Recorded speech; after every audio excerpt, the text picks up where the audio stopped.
خير وكنا دليلا للهدى زمن الضلال فيا لله ما أحلى لقانا وما أحلى مسامرة المعالي ترانا في رياض العلم حينا وحينا في الرياض على التلال ونمشي. Victoria, na yung sinabi ko kanina sa inyo na siya po ay nakatapos ng Islamic Sharia lawyer sa University of Medina with the major in Islamic Studies, and then doon sa Kuwait, walang iba kung hindi si Alim Abdul Hadi Gumander. Bismillahirrahmanirrahim. Innal hamdalillah nahmaduhu wa nasta'inuhu wa nastaghfiruh wa nastahdihi wa na'udzu bihi min shururi anfusina wa min sayyiati a'malina. May yahdihillahu fala mudilla lahu wa may yudlil fala hadiya lahu. Allahumma ij'alna hadin mahdiyyin ghayra dallin wa la mudillin. Yaqulu Nabi sallallahu alaihi wasallam, jaddidu imanakum bila ilaha illallah Muhammadur Rasulullah. Mga kapatid, mga kasama, kaibigan, kanina po ay pinag-usapan namin kay Ustads na ang aking tatalakayin ay kung paano makitungo ang Muslim sa mga hindi Muslim, sa isang Muslim. Sapagkat ito ay sa palagay natin ay kinakailangan niyo. Kinakailangan din namin ng mga Muslim dahil sa mga nakikita niyo na mga sabihin nating kung pinapakinggan niyo ang katuruan ng Islam ay wala sa Islam, subalit nakikita niyo sa mga kapatid ng mga Muslim. Kinakailangan din niyo sapagkat para matunghayan nyo kung ano ang katuruan ng Islam. Magbibigay lang ako ng halimbawa. Sa Islam, pinag-usapan ang kung paano makitungo ang Muslim sa kung sakasakali na magkaroon ng labanan. In original, Islam ay walang kaaway. Hindi katulad ng sinabi ng kapatid natin, Ustads. Wala siyang kaaway. Si Propeta Muhammad sallallahu alaihi wasallam sa Makkah, sa Medina, wala siyang kaaway. In original. So, paano makitungo ang Muslim? Kahit pa yung mga nagdadala ng sandata sa mga hindi Muslim. Magbigay lang ako ng halimbawa kasi hindi ko ito detalya.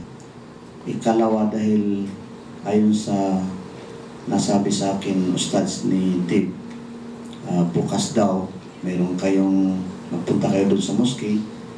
Ako rin ang itinakda nilang mag-lecture o magbigay ng sermon. So doon natin talakay itong detalya ng paksang ito. Sa Islam, ito yung mga ano lang, mga maikling kaalaman lang. Sa Islam, sa panahon ng labanan, hindi pinagbawal ni Propeta Muhammad sallallahu alaihi wasallam. Gayon din yung mga kasamahan niya. Si Abu Bakr radhiyallahu anhu, si Umar. Kanilang ipinagbawal na pumatay ng mga pari o kaya yung mga tagapagsamba sa loob ng simbahan. Yun ay napakalinaw sa Islam. napagkasunduan ng mga pantas, yung mga jurist, si Ash-Shafi'iyya, wal Malikiyya, at sa iba pang mga pantas, Al-Awza'i, at sa iba pang mga pantas na bantog sa pananampalatayang Islam. So ibig sabihin, sa panahon ng labanan, ang isang nakikipaglaban na Muslim ay hindi pwedeng pumatay ng mga religious leaders. Subalit, tingnan nyo sa atin. Ito'y bibigyan ko kayo ng halimbawa. Sa panahon ng may kaguluhan sa Mindanao, ang unang-unang tumakbo o kaya ay magtago ay mga ustads at mga ulama, sapagkat silang paghahanapin, silang tutugisin. Alam natin yan, mga ulama at saka mga ustads. Pero kung sa batas ng Islam ang pag-uusapan natin, malaya ang mga pastor, malaya ang mga pari, hindi ganun sa nangyayari sa ngayon.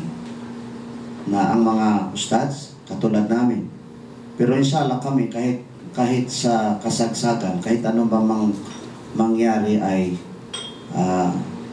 iwi ka namin, iaral namin ang aral ng pananampalatayang Islam. Sapagkat hindi tayo lumalabas sa katuruan ng mga propeta katulad ng sinabi ni brothers. So yan ang ibibigay kong halimbawa sa panahon ng labanan.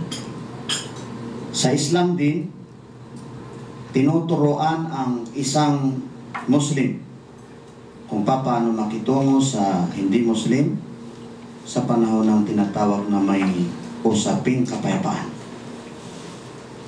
Maraming mga katuruan ni Propeta Muhammad sallallahu alaihi wasallam. Higit sa lahat, kung sakasakali na ang magiging mamuno sa isang lugar ay Islam, o kaya ay batas ng Islam ang masunod, mayroong mga karapatan ang mga hindi Muslim sa loob ng gobyerno ng Islam. Isa pa sa mga napagkasunduan ng mga pantas, ito ay mga halimbawa lang na ibibigay ko sa inyo. Kabilang sa mga pantas sa pananampalatayang Islam, si Sheikhul Islam Ibn Taymiyyah, si Ibn Al-Qayyim rahimahullah, si Al-Awza'i at iba pang mga pantas sa pananampalatayang Islam, ayon sa kanila, ipinahintulot sa mga hindi mong mga Muslim na gamitin nila yung mga yung kampana sa loob ng simbahan. Ibig sabihin yung geras, bell. Pinahintulot. So balita rin natin mga kapatid. Unang-unang itinatag namin na mosque dito sa Davao Ustadza, diyan sa komunal, sa harap ng barangay komunal, kung sino ang nakakaalam sa inyo, taga-Buhangin sa inyo. Patapos na, noong ginagawa yung mosque, noong ginagawa yung mosque, ay may isang pastor daw, aumanhin sa mga kapatid natin, sa kahigit sa lahat sa pastor, na pastor na konsyal sa komunal. Sinisilip niya yung mga manggagawa. Pagkatapos sabi niya, huwag na kayo maglagay ng manari. Kasalukuyang sa panahon na yun ay doon ako sa Kuwait. Natawagan nila ako sapagkat malaking yung mga panday natin ay taga Cotabato. So medyo sila, natakot sila. Sabi ko, makiusap kayo sa kanila. Kayo mag-react ng hindi maganda. Kasi mayroon kaming DCPC, Development and Charitable Project Committee. Buong Pilipinas, Maynila, sa Laguna, mayroon kaming Dawa Center doon sa ngayon, sa Iloilo, dito sa banda sa Agusan, Ustads, Compostela Valley, at dito sa Davao ay dalawa pa lang ang naipatayo namin dito na mosque at saka mga schools. Makiusap kayo at saka at the same time ituloy na yung inyong ginagawa, sapagkat ayon sa aking kaalaman, wala pa namang batas sa Pilipinas na ipagbawal ang manari. So, tapos na yun, naitakda na, natapos na yung moske. Mga ilang buwan yata, Ustad, mga ilang buwan, ay tinawag kami ng kapitan. Tinawag kami ng kapitan. Sabi nila, kailangan si Ustad Abdul Hadi ay punta sa barangay. Then, nung dumating kami, yun pala ang pakay nila, kaya tinawag nila kami ay dahil 14 na puro ng komunal ay nagreklamo at nag-request sa barangay na alisin yung moske. Tanggalin yung moske. Samantala, yung kinalalagyan ng moske ay lupa namin. Sarili kong binili na lupa. So, nagkaroon kami ng argument, pero maganda rin yung pag-uusap namin hanggat sa nagkasundo kami at saka yung kapitan, pati yung mga staff ng kapitan o mga konsyal na huwag na lang alisin o kaya'y huwag na lang tanggalin ang moske, sapagkat sabi ko sa kanila, kung yun ang gusto nyo o kaya'y may batas na pwede nyo gawin yun, ay wala kaming problema. Kami ay sumasang-ayon sa batas, sumasailalim sa batas ng Pilipinas.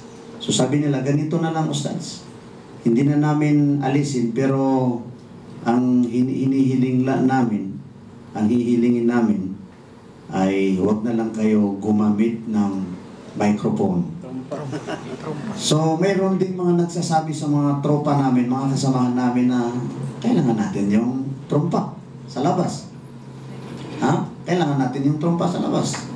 Hanggat sa itong kapitan dito sa Mini Forest na Muslim, hindi ko alam ang pangalan ni Ustads, nagpaabot sa akin ng mensahe na sabihin nyo kay Ustad Abdul Hadi na kung gusto niya o payag siya na ako ang magsabit doon ng trompa, ako na lang magpunta doon. Sabi ko, hindi tayo pwede gumawa ng mga katulad niyan. Subalit, pumayag kami na at bumili kami, meron kami ngayon, bumili kami ng speaker na doon lamang gagamitin sa loob ng moske. Hindi na kami nagporsigi na para gumamit ng trompa sa labas. So, katulad din mga kapatid, tingnan niyo yung mga minsan, hindi pa kakaunawaan kasi inano ko sa inyo to, sa palagay ko'y nagre-research tayo lahat kung paano tayo magkakaintindihan, katulad ng sinabi ni Ustads. Sa panahon ng walang labanan at walang pakikipag-usap, ibig sabihin, katulad natin sa ngayon, nagkasama-sama na mga Muslim ay kapitbahay ay mga Kristiyano. So maraming mga batas ng pananampalatayang Islam na hindi natin nababatid. Katulad ng isang pangyayari sa panahon ni Propeta Muhammad sallallahu alaihi wasallam. Ito ay maaaring kasagutan sa may nabanggit ni brother si Pastor kanina. Sa panahon ni Propeta Muhammad sallallahu alaihi wasallam, may isang namatay na Hudyo. Ibig sabihin hindi siya Muslim. Hindi Muslim, Hudyo. Ngayon, nakita ng mga kasamahan ni Propeta Muhammad sallallahu alaihi wasallam na nakatayo si Propeta Muhammad sa tabi ng bangkay ng isang Hudyo na yun. Okay. Nagkondina sila. Nagsabi sila sa kay Propeta Muhammad sallallahu alaihi wasallam. Parang gusto nila sabihin sa kay Propeta Muhammad na bakit siya tumatayo sa tabi ng bangkay na yun. Sabi nila, o Muhammad, o Propeta, hada Yahudi yun. Iyan ay Yahudi, hindi siya Muslim. So alam niyo ang isinagot ni Propeta Muhammad sallallahu alaihi wasallam. Batid ba natin mga kapatid ang sagot sa kanila ni Propeta Muhammad sallallahu alaihi wasallam? Ahadihi nafsun alaysat hadihi nafsun insaniya? Hindi ba ito ay isang kaluluwa ng isang tao? So ibig sabihin, parang sinabi sa kanila ni Propeta Muhammad sallallahu alaihi wasallam na walang kasamaan na ang isang Muslim ay pumunta kung sakasakali na may kaibigan o may mga kamag-anak o kaya ay may namatayan sa kanyang mga kapitbahay, walang masama na dumalo doon at tumayo sa kanyang sa gitna ng o kaya sa tabi ng bangkay ng isang Muslim. Si Ali radhiyallahu anhu, Ali ibn Abi Talib. Si Ali, para sa kaalaman natin, siya ang ika-4 na Orthodox ni Propeta Muhammad sallallahu alaihi wasallam. Ali na anak ni Abu Talib, ika-4 na khalifa ni Propeta Muhammad sallallahu alaihi wasallam. Naging hari ng mga Muslim pagkalipas ni Propeta Muhammad sallallahu alaihi wasallam. Tinanong siya, sapagkat sabi ng nagtanong sa kanya, tayo na mga Muslim ay magkakapatiran sa pananampalataya. Innamal mu'minuna ikhwa, sabi na sa banal na Quran, katotohanan na ang mga nananampalataya sa Islam ay magkakapatiran. Fama balu haula, so paano natin tawagin sila na hindi mga Muslim? Ano ang stand natin para sa kanila na hindi mga Muslim? Alam niyo ang sagot o kaya sinabi ni Ali ibn Abi Talib radhiyallahu anhu, kalugdan siya ng Allah subhanahu wa ta'ala, hum ikhwanuna fil insaniya, sila ay mga kapatiran natin sa humanity, sa pagiging tao. So kung hindi tayo magkakasundo sa relihiyon, sapagkat wala na tayong magawa. Padaming-padami na sa ngayon ang mga relihiyon. Hindi na tayo magkakasundo dyan, pero sa palagay ko, may mga batas sa pagiging tao na maaari tayo magkakasundo doon. Yun ang sinabi ni Ali radhiyallahu anhu. Yun lamang ay halimbawa. Isa pang bibigay ko sa inyo na halimbawa, si Shammas ibn Qais. Isa din sa mga kasamahan ni Propeta Muhammad sallallahu alaihi wasallam. Shammas ibn Qais radhiyallahu anhu. Namatay ang kanyang ina na Kristiyana, hindi Muslim. Nagpaalam sa kay Propeta Muhammad sallallahu alaihi wasallam kung pwede niyang dalawin, kung pwede siya sumama sa kanyang libingan. Alam niyo ang isinagot ni Propeta Muhammad sallallahu alaihi wasallam, irkab dabbatak wasir amamaha. Ikaw, sumakay ka ng sasakyan mo. Walang sasakyan sa mga katulad ngayon, pero kung ano ang sinasakyan nila noon. Irkab dabbatak wasir amamaha, at sumama ka sa paglibing sa kanya, subalit mauna ka lamang sa bangkay na yan, bangkay ng ina mo. So ibig sabihin, ipinahintulot pero mayroong kondisyon. Yan ang ganyan ang pananampalataya ng Islam. Mayroong kondisyon, may limitasyon. Yung mga ipinahintulot sa amin ay pwede namin gawin, pero yung mga hindi ipinahintulot sa amin, yung mga katulad nyo na bawal, katulad nyo na haram, katulad ng pagkakalam nyo na hindi halal, yun ay kahit ano pa man mangyari, hindi namin gagawin sapagkat yun ay ipinagbawal sa amin ng aming pananampalatayang Islam. Isa pa sa mga, ayon sa mga kasaysayan, ang mga kasamahan ni Propeta Muhammad sallallahu alaihi wasallam, pinaliliguan nila ang mga patay na kahit hindi mga Muslim. Gayon din nililibing nila si Abdullah ibn Amr at saka si Abdullah ibn Zayd. Sinabi ni Abdullah, isa sa kasamahan ni Propeta Muhammad sallallahu alaihi wasallam, at saka si Abdullah ibn Sasakay, Abdullah ibn Zayd, isa rin sa mga kasamahan ni Propeta Muhammad sallallahu alaihi wasallam, ahsin wilayataha wa dafnaha wa la taqum ala qabriha. Gayon din ang issue na matay ang kanyang ina. So ano ang sinabi ng isa sa mga kasamahan ni Propeta Muhammad sallallahu alaihi wasallam sa kay Abdullah ibn Zayd radhiyallahu an, kalugdan siya ng Allah subhanahu wa ta'ala, ahsin wilayataha, butihan mo ang pag-alaga mo sa kanya. Wa dafnaha, at butihan mo ang paglibing mo sa kanya. Wala taqum ala qabriha, subalit huwag kang tumayo sa itaas ng kanyang libingan. So ibig sabihin, ililibing, subalit ang isang Muslim, hindi siya maaari tumayo sa itaas ng libing ng sinumang nakalibing o kaya ay ililibing. So, limitasyon. What if lahat, ilibing? Pero itong issue sa paglibing sa pananampalatayang Islam, yan ang maaari natin pag-usapan. Ha? Ililibing natin ang patay na Muslim, paano namin ilibing?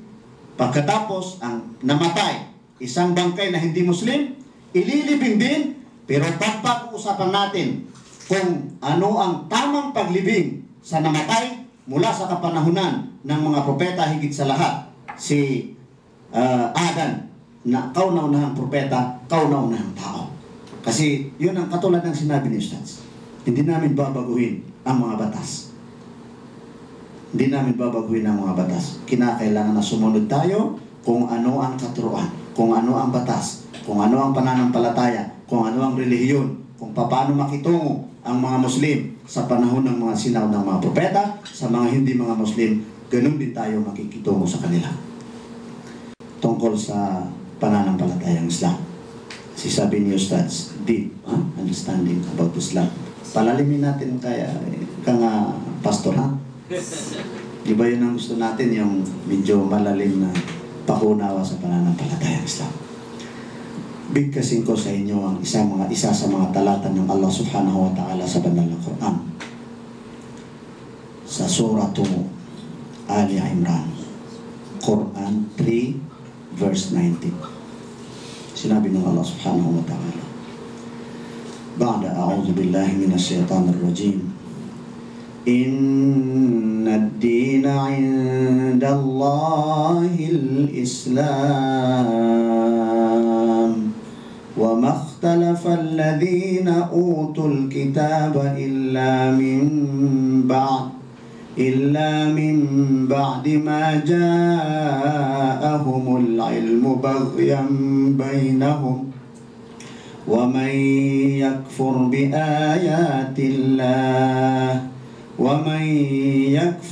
ayatillahi fa inna Allaha sari'ul hisab. Ayon sa pagpapaliwanag ng kahulugan ng talatang ito ng Allah, hindi ayon sa sinabi ng Allah, sapagkat ang sinabi ng Allah yung binigkas ko. Itong sa wikang Tagalog, pagpapaliwanag sa sinabi ng Allah subhanahu wa ta'ala. Ayon sa kahulugan ng talatang yun na binigkas natin, Inna ad-dina 'inda Allahil Islam. Katotohanan, sabi ng Allah subhanahu wa ta'ala, na ang katanggap-tanggap na relihiyon, pananampalataya sa Panginoon, sa Allah, sa nag-iisang Diyos, ay walang iba kundi ang Islam. Kikita niyo dyan sa Quran. Yan yung Quran natin, Quran 3 verse 19. Wa makhtalafa alladhina utul kitab illa min ba'di ma ja'ahumul ilmu baghyan bainahum. Hindi nagkakaiba, kanina nabanggit ni Ustaz, na may mga kasulatan na nauna. Babanggit niya yung Biblia, yung Torah ni Moises, kalatas ni Abraham, kalatas ni Moises, Torah ni Moises, yung Salmo ni David.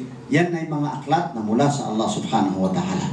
Sabi ng Allah, wa makhtalafa alladhina utul kitab.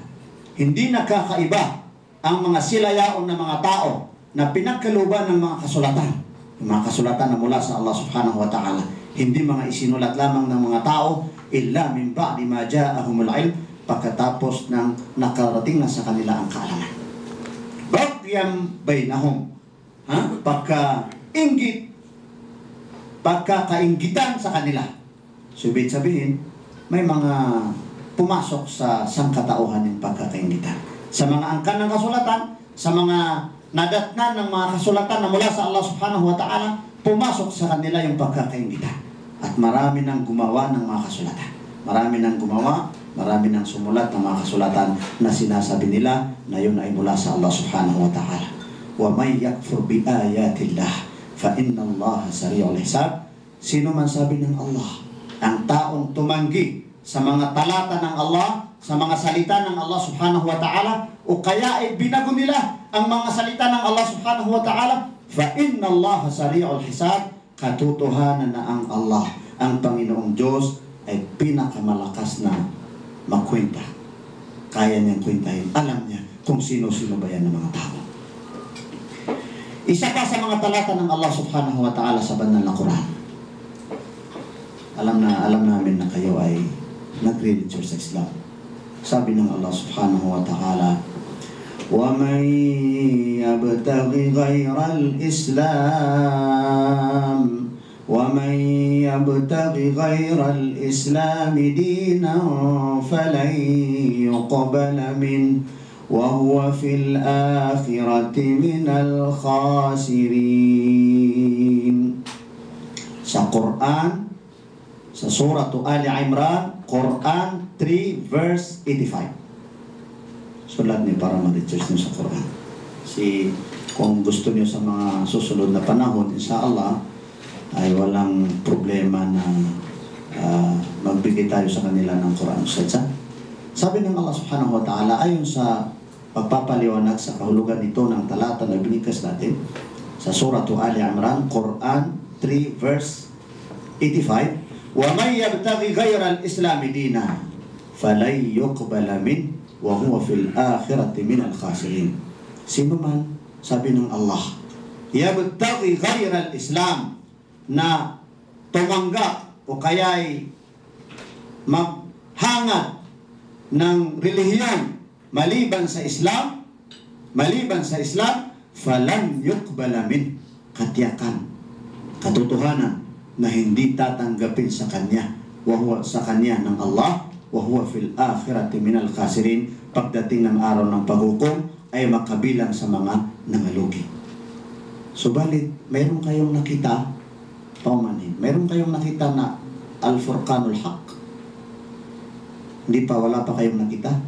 Marami na yan, kumalat na yan. Kumalat na yan sa buong mundo. Subalit, saan siya ginawa?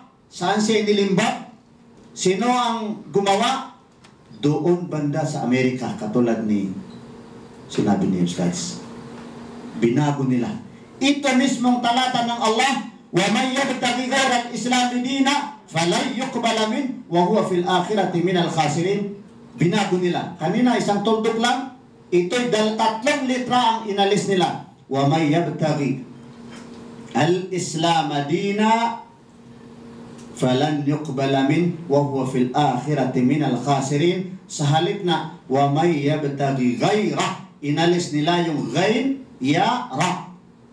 Ang naging kahulugan, وَمَنْ يَبْتَغِ الْإِسْلَامِ. Doon sa Al-Furqan al-Haq, mababasa niyo, baka maya-maya ay mandin lang tayo, maligo tayo sa Quran na yan. Hindi yung totoo na katulad ng Quran sa panahon ni Propeta Muhammad sallallahu alaihi wasallam, o kaya ay yung Quran na binunyag sa kay Propeta Muhammad sallallahu alaihi wasallam. Ang naging kahulugan, wa may yabtagil Islam. Sino man na tao na tatanggap ng relihiyon Islam, inalis yung relihiyon na liban, inalis yung maliban sa Islam. Sino mang tao na tatanggap ng relihiyong Islam, falan yuqbala min, katotohanan, katiyakan na hindi tatanggapin sa kanya ng Panginoon, ng Allah, wa huwa fil akhirati minal khasirin. Pagkatapos kabilang buhay ay magiging kabilang sa mga talunan. Gawin natin ngayon, ganyan ng isang lecturer na ngayon umaga, pero yung mga questions po natin, pwede natin i-reserve mamayang hapon. Pwede ba? Sa lecture natin, habang nag-ano siya sa mga verses from the Quran, and then i-ano din niya yung katapat niya din sa Bible. Okay pa ba yan? Okay. Parang comparative, oh? Okay, so tawagin natin ang isang lecture natin ngayon na umaga. Brother kasi Alim Saad Baragir.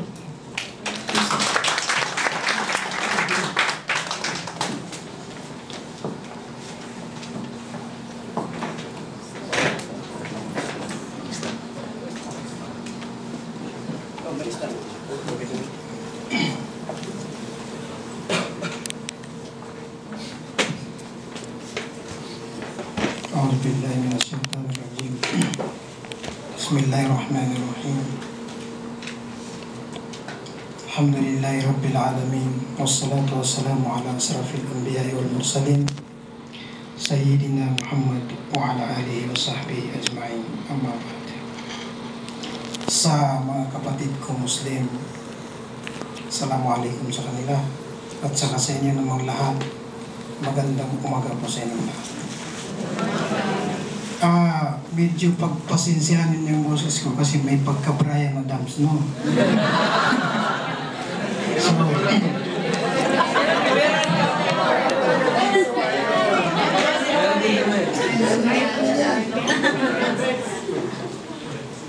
So, unang-una, pasalamat sa Panginoon dahil tinipon niya tayo sa ganitong pagkakataon. Tagalog na lang po kasi baka hindi tayo magkakaintindihan kung mag-Chinese ako, no? So, yun. Pangalawa, pasalamat din sa ating mga kapatid, may pastor at saka may ustads. O kayong lahat dahil nagkaroon tayo ng pagkakataon na magkakatagpo dito. So, ang nais kong ibigay sa inyo na ating tatalakayin ngayon ay gusto namin ipaliwanag sa aming paniniwala bilang Islam yung relihiyon ng mga propeta. Kasi kaming lahat, kaming mga Muslim, ay wala kaming nire-reject. Anumang relihiyon, anumang pananampalataya ng aming kapwa, anumang gusto niya sa kanyang pananampalataya, hindi po namin nire-reject po. Datapwat kami po ay nagpapaliwanag ayon sa nilalaman ng aming batayan. Yun ay banal na Quran. Pero naniniwala din po kami sa lahat ng kasulatan po na pinadala dito sa ibabaw ng mundo, pinahayag. Tulad ng kalatas ni Abraham, 10 utos ni Moses, Salmo ni David, Ebanghelyo ni Jesus, at ang huling testamento na aming pinaniniwalaan ay ang Quran. So lahat po yan ay kukuha lang tayo ng mga isamaris lang natin para magkakaintindihan tayo. At kung meron man tayong mabanggit na lampas doon sa tainga na ating inaasahan, tao lang po tayo, no? Wikang Arabo ang Islam na ang kahulugan niya ay kapayapaan. So, pagdating doon sa Hebrew o di kaya sa Aramaic, ay mayroon doong sinabi tulad ng panahon ni Moses, ang nakalagay doon, Salum. Yun yung salam, ang ibig sabihin Islam. Sa panahon naman ni Jesus Christ, ang nakalagay doon, Salim. Yun din yung salam. Sa panahon naman ni Propeta Muhammad, Salam, na aming binibigkas kapag meron kaming natagpuang kapatid. Assalamualaikum. Yun yung Islam. Ang ibig sabihin nun, kapayapaan. So yan. Unahin natin yung kalagayan ni Abraham. Marahil hindi natin kilalang lubos kung ano itong talaangkanan o maging personal ni Abraham. Yung si Propeta Abraham. Si Propeta Abraham sa pananaw ng Islam ay sinabi ng banal na Quran, chapter 3, verse 64 sa banal na Quran. Babanggitin ko lang po yung original niya, no? Ang teksto. Ma kana Ibrahim Yahudiyan wala Nasraniyan walakin kana Hanifan Muslima wa ma kana minal musrikin. So ang ibig sabihin po yun ay kailanman ay hindi naging Hudyo at hindi naging Kristiyano si Abraham, subalit siya ay isang matuwid na Muslim na hindi siya sumamba sa mga Diyos-Diyos ang bukod sa Panginoon. So ito po yung gusto kong i-discuss sa inyo na puntahan natin pang samantala yung Biblia para maintindihan po natin. Kasi ang sa amin, nagpapaliwanag lang. Tulad ng sinabi ko po kanina, wala po kaming nire-reject na anumang pananampalataya. Wala po kaming karapatan mag-reject. So ngayon, sino si Abraham sa banal na Biblia? Ano siya? Kasi kung titingnan natin yung binanggit ko na Quran, nakalagay po doon, hindi po siya Hudyo at hindi rin po siya Kristiyano. Sapagkat ang Hudyo po ay lumabas lang sa ulihan ni Huda. Nanganak ang Israel. Na ang Israel na tinutukoy po doon ay si Jacob. Sapagkat nagipagpunyagi po siya sa Panginoon at sa tao at siya ay nagwagi. Kaya sabi ng Panginoon, hindi na Jacob ang itatawag sa iyo, kundi Israel. So nanganak itong si Jacob ng 12. Yan yung 12 tribo ng Israel. So doon sa 12 tribo, nandoon po si Juda. Si Juda naman, nagkapamilya, lahat ng kanyang ina po tinatawag na Hudyo. So nandoon sa taas si Abraham. Kaya hindi po siya pwedeng maging Hudyo. Hindi po ba? So, pagdating naman sa Kristiyano, na salitang Kristyanismo, ay hindi rin po siya Kristiyano. Kasi yung mga Kristiyano ay sa hulihan pa ni Jesus. Sumusunod doon sa pangalang Kristo. Hindi po ba? So yun. So maliwanag po na hindi siya Hudyo, hindi rin po siya Kristiyano. Sino si Abraham? Okay? Si Abraham po ay hindi isang Hudyo at lalong hindi Kristiyano, kundi isang Arabo. Bakit siya naging Arabo? Dahil siya ay nitibo sa Ur na nasa Mesopotamia na bahagi na ngayon ng Iraq. Anong tao sa Iraq? Arabo. Ano ang kanilang lingwahe? Arabic. So ano ang kanilang pananampalataya? Muslim. So wala namang Christian doon sa o Hudyo doon sa Iraq, yung mga nitibo. Makikita po natin yan sa Genesis chapter 11 verse 31. Ganito pong pagkasabi. Senior cut ko na po para ano. At sama-samang nagsialis sa Ur ng mga Kaldeo upang magsipasok sa lupain ng Kanaan. Ibig sabihin, estranghero sila doon sa Kanaan. Galing sila sa Ur, yung sa Iraq. At nagsidating sila sa Haran at nagsitahan sila doon. So, ang original ni Abraham ay nasa Iraq sa Mesopotamia. Kaya tinawag siyang Hebreo. Nang ibig sabihin po ng Hebreo ay nasa kabilang ibayo ng ilog Euphrates. Yun yung ilog na yun na tinatawag nilang sa pagitan ng Saudi. Ano ba yung site? Ustad, yung ilog na yun na Red Sea, man? Red Sea. Yun. Iyon po ang katauhan ni Abraham dito sa pagkakasalaysay ng Quran at saka ng Biblia po. So yan. Ang ibig namin pong sabihin ay ipinapaliwanag naman sa inyo yung aming paniniwala kay Abraham. Isang ama ng mananampalataya. Sa makatuwid, mga kapatid, ay hindi lang po si Abraham. Kung minsan naririnig natin sa iba't ibang nangaral na si Moses daw ay isang Hudyo. So, nagpaliwanag din ng Biblia na hindi siya Hudyo. Kasi nga, yung Hudyo tulad ng binanggit natin kanina ay nasa talaangkanan ni Juda. Sa 12 anak ng Israel, nandun si Juda, lahat ng kanyang mga ina po, yun ang tatawaging Hudyo. Pero si Moses, hindi siya naging Hudyo kasi nandun siya sa ikailan ba yun na anak ng Israel na kung tawagin ay Levi, no? Galing siya sa tribong Lebeta. Kaya makikita po natin yan, no, sa Genesis chapter 32 verse 28. Sinabi doon, hindi po. Makikita po natin yan doon, no? Si Moises hindi Hudyo dahil ang Israelita ay binubuo ng 12 angkan o tribo ng mga ina po ni Jacob na tinatawag na Israel. So si Moses hindi doon nagmula kay Juda, kaya hindi po siya Hudyo. Doon po siya sa pamilya ng Lebeta. So, tingnan natin kung anong relihiyon. No? Tingnan natin kung ano ang relihiyon ni Moses. Angkan ni Moses. Si Moses ba ay pwede nating sabing swine? Hindi. Isang dakilang propeta, lingkod ng Panginoon. Hindi natin pwedeng sabihin si Moses na swine siya sa kanyang mga angkan. Dahil ipinagtatanggol niya ang kanyang mga angkan dahil siya ay mambabatas.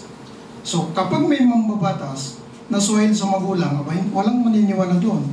So, yung kanyang mga angkan ay mayroon silang inilabas na kanilang paniniwala na ibinigay sa kanila ng Diyos. Ito yung ibig kong sabihin na ang paniniwalang yon ay binanggit sa aming banal na Quran. Yun ay walang iba kundi Islam na ang kahulugan ay kapayapaan. So makikita po natin yan, no?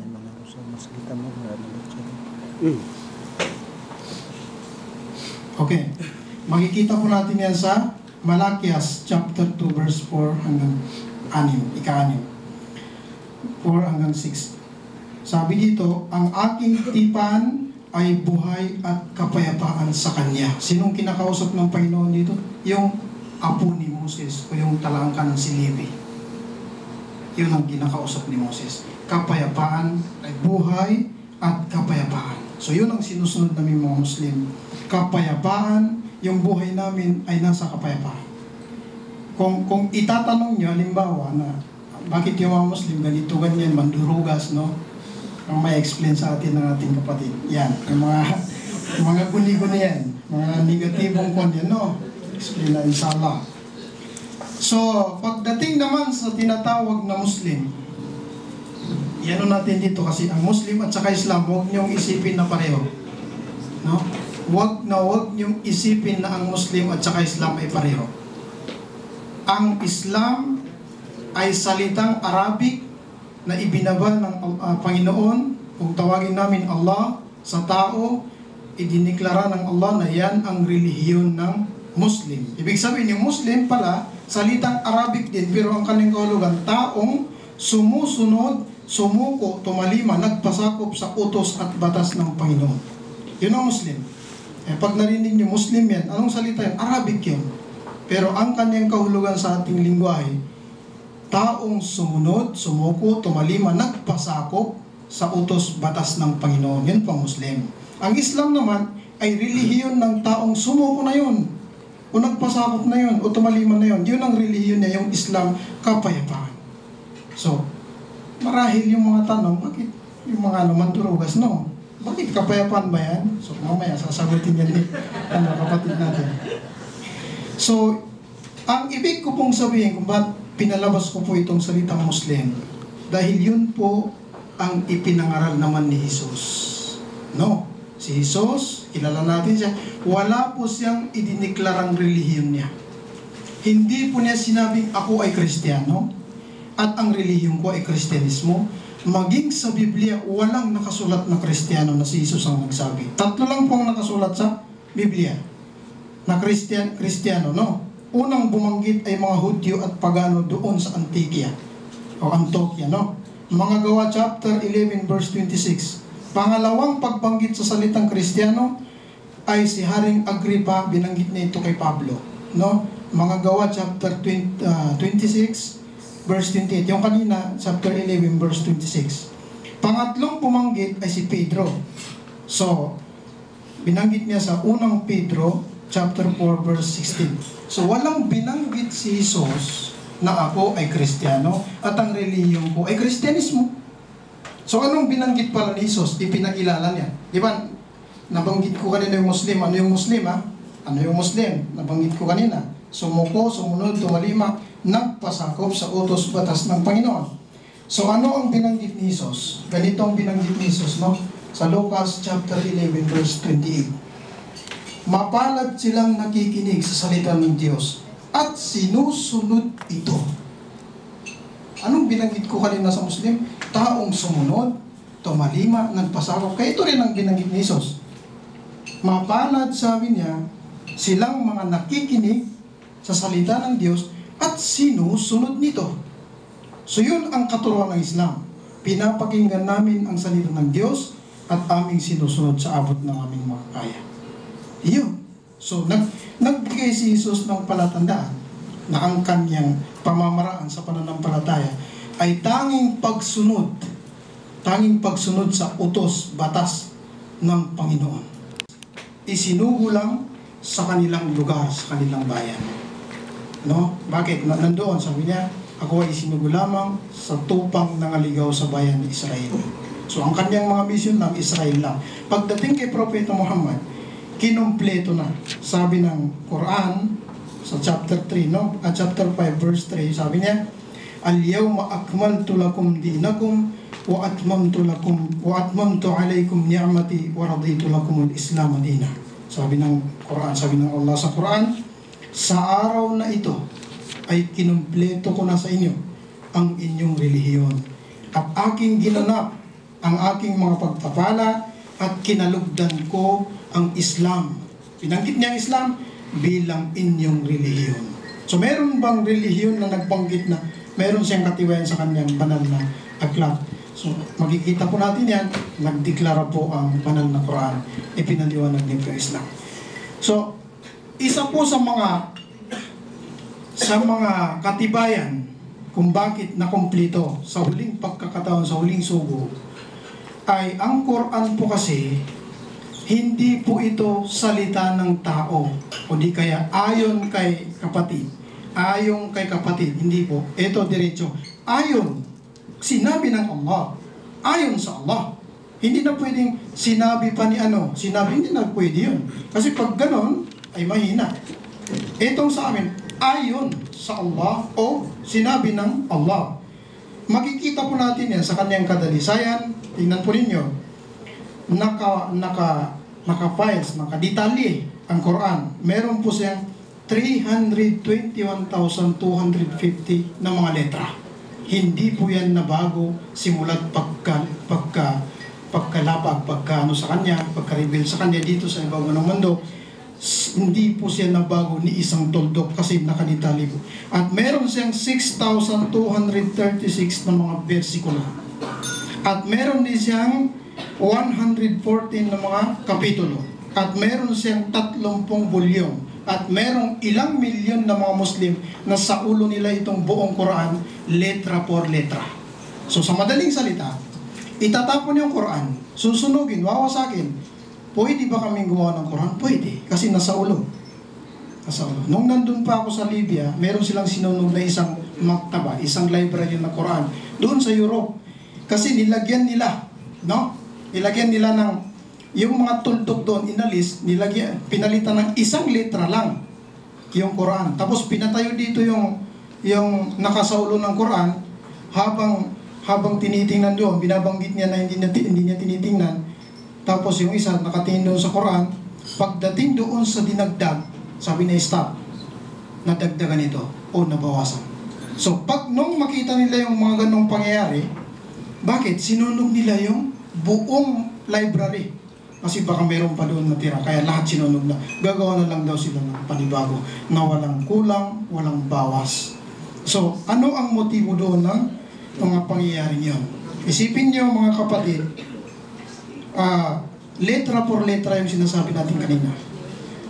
Mayroong letra sa Quran na kung tawagin ay ha. Pangalawang letra kung tawagin ay kha. Ang kanyang diferensya lang, pagitan, ay tuldok. Okay. Yung babangit ako ng dalawa.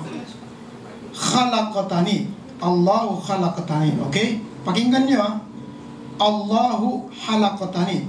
Pareho no? Inalis ko lang yung tuldok doon sa isa. So ano ang resulta? Yung una, ang nakalagay doon nakahulugan, Allahu khalaqatani, ang Allah, ang Panginoon, ang lumikha sa akin. So inalis ko lang, Allahu khalaqatani yun. Pagdating doon sa Allah khalaqatani, ang Allah ang kumalbo sa akin. Tuldok lang naalis, nabago ng pagkalayo-layo yung kanyang kahulugan. No? Allah ang naglikha sa akin. Pangalawa, pareho ng pagkabanggit, tuldok lang inalis, Allah ang kumalbo sa akin. So, hindi pwedeng bawasan kasi nakikita. Anong sabi ng Allah sa banal na Quran? Katotohanan kami ang nagpahayag sa banal na Quran at katotohanan kami rin ang mag-ingat sa banal na Quran sa kanyang baka madagdagan o baka mabawasan. Hindi pwedeng mabawasan dahil iiba yung kanyang kahulugan. So, tulad ng binanggit ko sa inyo, nakadetalye po lahat yan. So, makikita natin sa pagkasugo kay Propeta Muhammad, kahit sa Biblia, hindi po natin ito, sa Zephaniah, chapter 3, verse 9. Makikita po natin yan. Hindi po tinutukoy dito si Jesus, kasi si Jesus, kung siyang tinutukoy dito, pag-aralan natin, no, hindi rin po si Moses, hindi rin po si Elias. Anong sabi dito? Sapagkat akin ngang sasaulian ang mga bayan ng dalisay na wika. Ibig sabihin ng dalisay na wika, may pagkakaisa. Tingnan natin. Upang silang lahat ay makatawag sa pangalan ng Panginoon na paglingkuran siya na may pagkakaisa. Kapag nagdasal ang Amerikanong Muslim, hindi niya gagamitin ang lingwahe niya. Arabic ang kanyang gamit. Kapag nagdasal ang Japanese, hindi niya gagamitin ang lingwahe niya. Arabic. Kapag nagdasal kami dito sa Pilipinas, hindi namin gagamitin ng Pilipino. Arabic ang ginagamit namin sa pagdarasal. So makikita mo buong mundo, nagkakaisa. Nagkakaisa. Arabic lahat. Hindi katulad ng Moses, ng Jesus. Si Moses, ang ginagamit nila ay Hebrew. Si Jesus naman, Aramaic. So walang pagkakaisa doon. Kaya nga isinugo lang sila sa kanilang pamayanan. Itong si Muhammad, sumakaninaw ang kapayapaan, mula silangan hanggang kanluran, kasi yun ang tanda na binanggit ng Biblia na mayroong pagkakaisa itong dalisay na wika na ito. So isa pang tanda ng pagkakaisa ay minsan naiisip natin ito, nasasabi natin, bakit yung mga Muslim tuwad-tuwad? Paumanin, bakit tuwad-tuwad sila? Kasi si Abraham, kapag nagdasal siya, tuwad-tuwad. Nasa Biblia po yan. Okay? Kung gusto niyong kunin mamaya, nandito lang yung mga file niya. Si Jose, kapag nagdasal, tuwad-tuwad. Si Moses at si Aaron, kapag nagdasal, nakapatira pa, tuwad-tuwad din. Pati na si Jesus, sa kanyang pagdasal, nakita siya mismo ng kanyang mga apostoles, nagpatira pa at humiling sa kanyang Panginoong sinasamba. Tuwad-tuwad pa rin si Jesus. Pagdating naman sa aming mga Muslim, sinong susundin namin? Ang mga panalangin pagdarasal ng mga propeta, doon po kami nakabatay. So yan po ang aming paniniwala. Naniniwala po kami lahat sa anumang katuruan ng mga propeta. Liban lang po, no? Meron tayong exemption, no?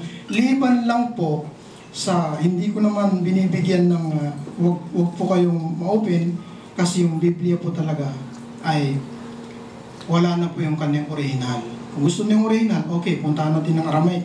Kasi yun ang original niya. Wikang Aramaic. Itong sa atin nakarating dito, yung mga translation lang, mga meaning lang. So, pero nandito pa rin yung diwa na pwede natin mapagkunan ng paninindigan, pwede natin mapagkunan ng pananampalataya. Pero may mga nakalagay po doon sa loob na hindi na po sinabi ng Panginoon. Hindi na po sinabi ng Panginoon. Kundi sinabi lang ng mga taong sumulat. Tulad ni Lucas. Makikita po natin yan sa unang Lucas, chapter 1 verse 1. Sabi niya, mismo siya hindi nakasaksi, kaya sumulat siya kay kagalang-galang ng Teopilo, no? Dahil siya hindi nakasaksi kung ano lang narinig niya. So hindi yun pwedeng sabihin banal na salita ng Diyos, kundi isa yon sa mga salita ni Lucas na isinali sa Bible, Biblia. Pagdating naman sa Hebrew, makikita nyo, yung sa King James Version, no? Yung Hebrew, walang pinagmulan, hindi alam kung saan nagmula. So, konting kwan lang, no? Konting unawa, sabi ng Biblia, hanapin mo ang katotohanan, sapagkat katotohanan lamang ang makakapagligtas sa'yo. So yan.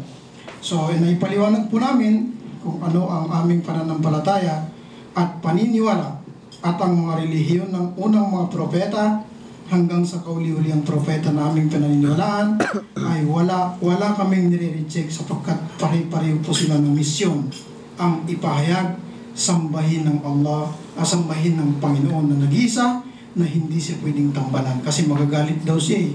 Sabi ng Exodo, huwag kang gagawa ng mga Diyos-Diyosan sa harap ko. Ha? At huwag ka rin gagawa ng mga imahin kawangis ko sa langit tulad ng bituin, buwan, kasi mga tao doon noon, pag nakita nila yung araw na sumisikat, yan ang Panginoon, no? Kasi hindi nahuhulog, walang tali. Di ba? Nung bumulusok na yung araw, hindi pala yun ang Panginoon, nawala. Nandiyan na yung buwan kasi gabi na. Ayan ang Panginoon. Pero bumulusok din eh. Wala.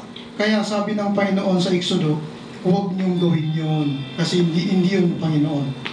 Tapos huwag kayong gagawa, sabi niya, sa pagpapatuloy sa Exodo ito ng kawangis ko sa ilalim ng dagat, mga isda, kung ano-ano mayroon doon, at kawangis ko sa ibabaw ng lupa, tao, kahoy, bato, kung ano yan, dahil ako ay mapanibugbuin siloso. So pag sumamba kayo dyan, magsisilos ako. Pag nagsilos ako, mag-iingat kayo. Maraming salamat po. Assalamualaikum warahmatullahi wabarakatuh.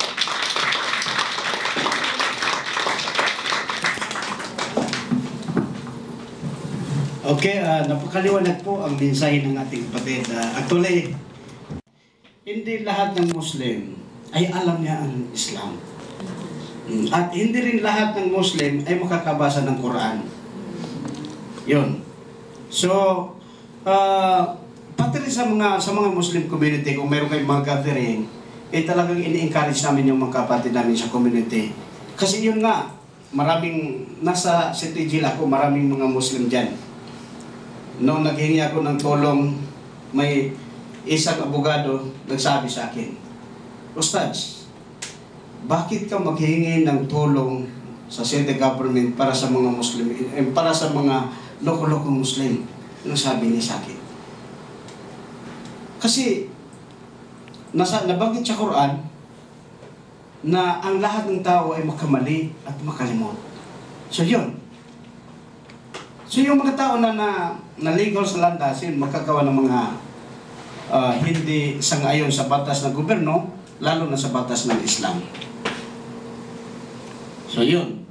So mga kapatid, at least na nalaman ninyo anong yung understanding ng Islam, yung 5 pillars of Islam, bago may talakayin natin yan at saka yung 5 pillars of Islam. After lunch na lang. Okay. May time pa siya na i-discuss yung guiding beliefs. And mamayang hapon. Maraming salamat ho. Talagang yung lalim, no?